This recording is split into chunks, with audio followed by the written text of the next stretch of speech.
Hello guys, welcome back to another KillJoy guide. The map we're doing today is Lotus, and we'll start again just by doing the attack path, and I'll show you some good turrets for flank. There aren't any executable lineups, but I can do some post-plant ones, and I'll show you one for each default on each site instead to replace that, then I'll get you into the setups after. Let's go. So firstly, how to hold flank on A. I would always use my turret for this site rather than my alarm bot. And what I would do is I would right click to turn my turret around and just place it on top of here. Because with this turret, you're allowed to play like as far up into the tree if you look at the range. So, and this is going to really help just with holding the site. You can kind of at least get on the site a little bit as well yourself if you need to fight. And your turret will usually always be up. But if your turret's a little bit further back, like I see loads of their killjoys, put turrets here or lambots here, and they'll just turn off and switch off.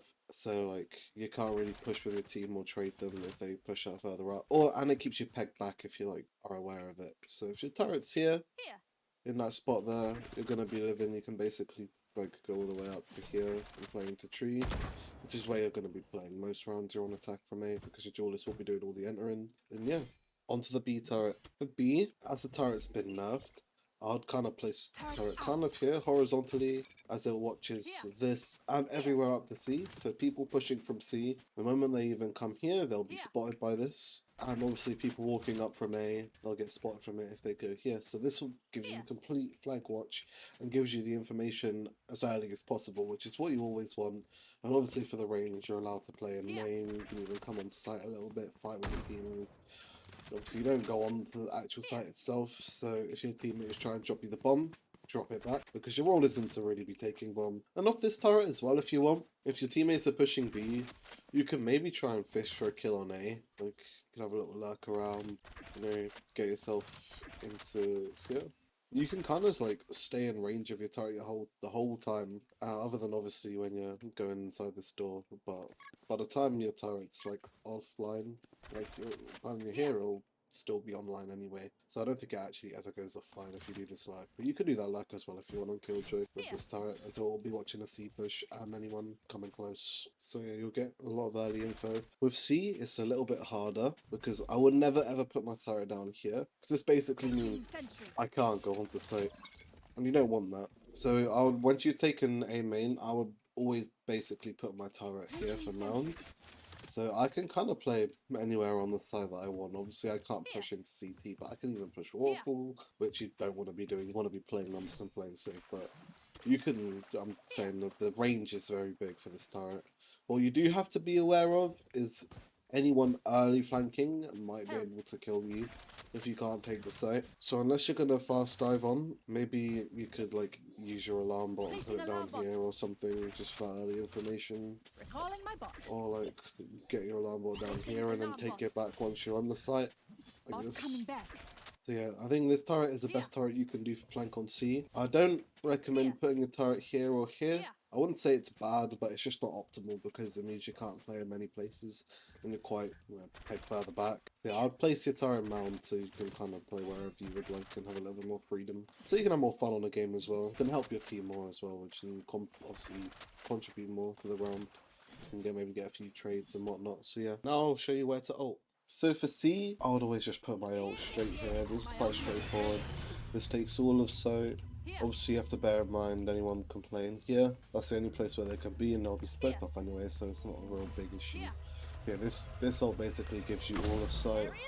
Do be careful when you're KillJoy ulting though. I do recommend pressing tab so you can see what ults the enemies have. If they have a Sova ult, a Brim ult, they can break it. If a Breach is playing on C, they can aftershock it pretty easily. Bear that in mind, because Breach is quite commonly played on Lotus. If they do have a Breach, you can simply just put it down here and it'll still get everything, but it won't cover as much of CP as you would like it to.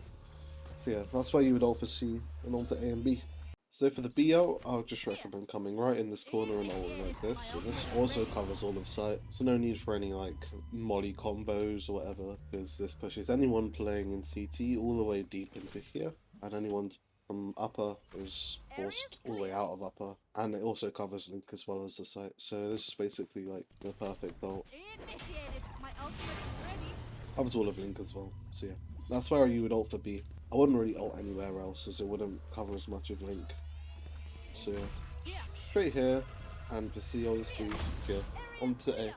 So for A, you can ult like this, and I see a lot of KillJoys ult like this, and this ult is bad for two reasons. One, it leaves all of drop not covered, so they can kind of play on certain timing your ult, and two, anyone playing from tree can just spam it like this. And as you can see, the spam goes through the wall, so it will definitely break it. So if you want to ult, I would just take tree and kind of just directly ult like this. And this will force anyone playing drop into this corner, so you can kind of pre-fire it, which is always good. And obviously this pushes anyone trying to retake all the way far back before they can see anything. But with A, if you've gotten tree, more or less people will be like coming off the site anyway and trying to play retake.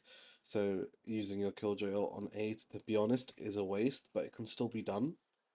But I would say definitely using it for C or for B is a lot better than for A.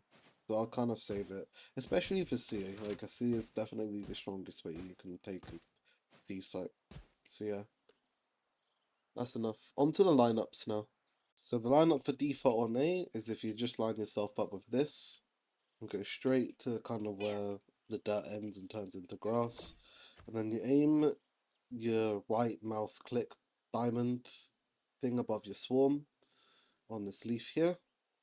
And you just give it a throw. Like just like so. And this will always land. It doesn't have to be pixel perfect at all, so don't worry. Like it will still usually land straight away. So it's quite a good molly just for A site, and it's quite easy to do, and it's hard to mess up. So yeah. So for B, there's not like any crazy lineups. If someone's planted, you can kind of throw your molly from main quite easily. But if you actually go here from drop, you can, if it's planted straight here on site itself, you can throw your molly through that and it will land on site if you're playing Link.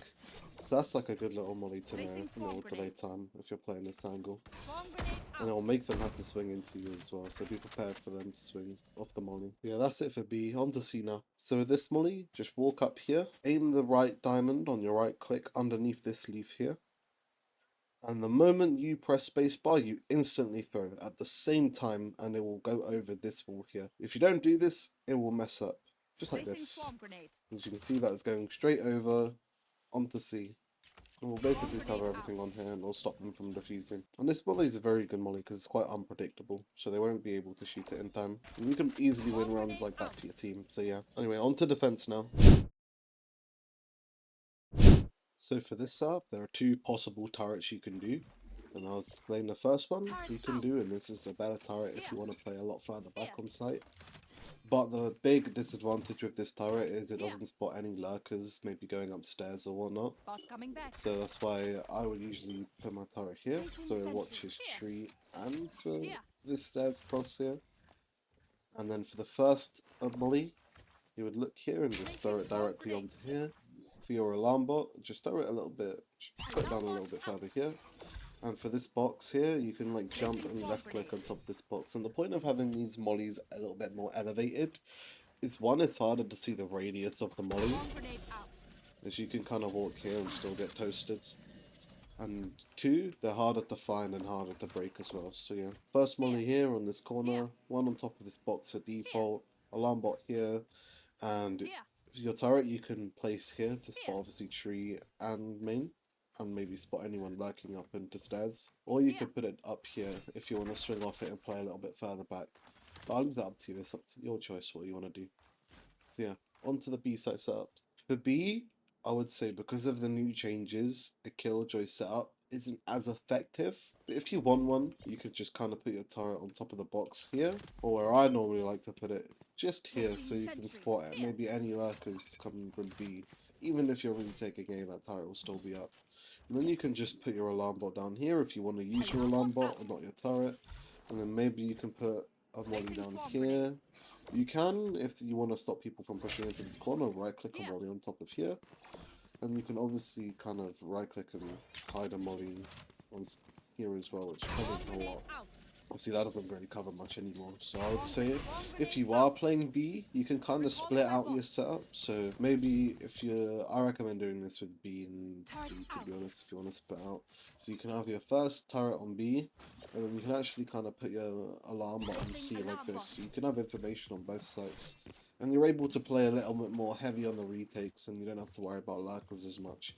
which is why these kind of setups are easier in a lot of higher reloads, because you can have like a Cypher or Chamber or whoever lurking up on you from B into C or into A. And if you want to kind of play around A, you'd put your turret here, obviously, so you can, so it doesn't go out of range. Yeah, for B, I would say like a full setup here is kind of bad now, and I wouldn't recommend doing it. But you could do a lot for C, which I'm about to show you just right now. So this first setup would require you to put your turret just on top of this box here, and you would have your alarm bot just here next to your molly, and then your second molly would be a little bit deeper, so it's like mollies off all of this fish here. And I'll say it's the reason I didn't go as hard with A and B is KillJoy is far more effective holding down the C site than any other site in the game. And with an A site, a lot of defenders like to fight it, and it's quite hard to do some setups on because there's so many different ways you can push it. So you can cut tunnel in from main or tree. It's hard to really toast them with your setup, but this site, it's a lot easier to do. And for B and for A, especially for A, you can play a lot more aggressive on it anyway to hold it. With a C, it's a little bit harder to do that, especially with the amount of util you can fly around. Like Sky can pop their flash here, or Breach can flash this wall. So yeah, another thing is, as well, now, is since Sky's getting nerfed, I would probably prepare to play against a lot more Breach players on this map. So yeah, watch out for that. Watch out for any flashes like this really high. Yeah, I'll cover that more in depth in a Lotus guide soon though. But yeah, this is the first setup I would do. Just a basic one for now. But if you don't want to place your turret there and you want to have some info B, you can obviously just put it right here. Like so. And you can still kind of play it off of your setup and just not have the turret there. Generally need it if you've got your alarm bot here. So yeah, on to the next setup. So for the second setup, you'll be placing your alarm bot a lot further back, and then your first swarm will be right next to it. And then your second molly will just be right in this corner here. And for this, if you have your turret here, the moment you hear a lot of footsteps here, you take your turret back and you put it down here, because you need your turret here all the time. Because this turret will actually get the first contact of them onto site. And then you can pop those mollies like such. So they cover a lot of distance. So yeah, that's the second and final setup I think you need for C. And now I'm going to be showing you 3 retake ults for every single site that you're going to need, starting with A. So for A, there's 2 ults you can do.